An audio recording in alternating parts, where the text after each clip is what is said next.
Hello friends, welcome back my YouTube channel. Friends, आज मैं आपको बताऊंगी अल्प प्राण और महाप्राण में क्या अंतर होता है, इसको कैसे पहचाना। हम सबसे पहले हम समझेंगे अल्प प्राण।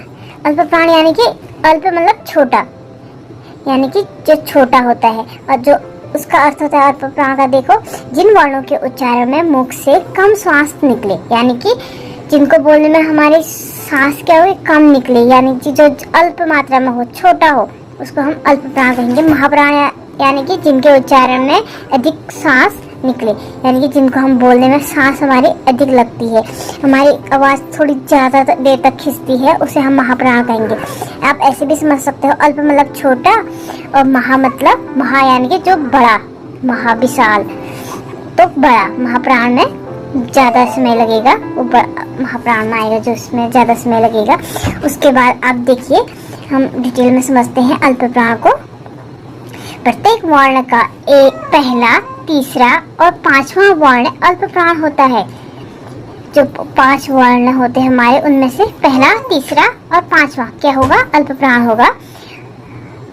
इसके अलावा सभी स्वर अल्प प्राण होते हैं। जो स्वर होते हैं वो अल्प प्राण में आते हैं। प्रत्येक वर्ण में विषम संख्याएं अल्प प्राण होती हैं। आप ऐसे भी समझ सकते हैं, जो जो विषम संख्याएं होंगी वर्ण में, वो किस में आएंगी, अल्प प्राण में।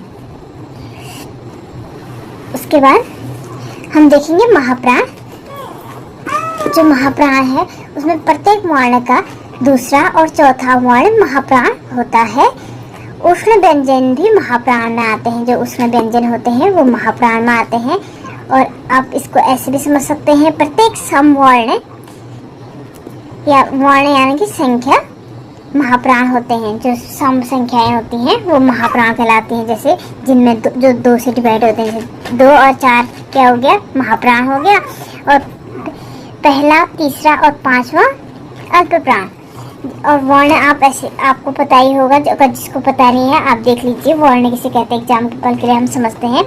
जो जैसे क वर्ण वर्ग में आते हैं, क, ख, ग, घ, ण, तो ये 5 वर्ण है। इसमें से जो पहला और तीसरा और पांचवा है वो अल्प प्राण में आएगा, और दूसरा और चौथा महाप्राण।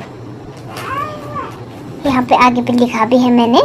तो फिर चौ वर्ण में भी ये ऐसे ही होगा। चौ वर्ण में चौ, छ, ज, झ, यूं। तो चौ और ज और झ यूं किस में आ गए, अल्प प्राण में आ गए। और छ और झ महाप्राण में आ गए। ट वर्ण में भी इसी तरह से होगा, और प वर्ण भी इसी तरह से होगा, और प वर्ण में भी इसी तरह से होगा। तो फ्रेंड्स, आज हमने सीखा अल्प प्राण और महाप्राण में अंतर।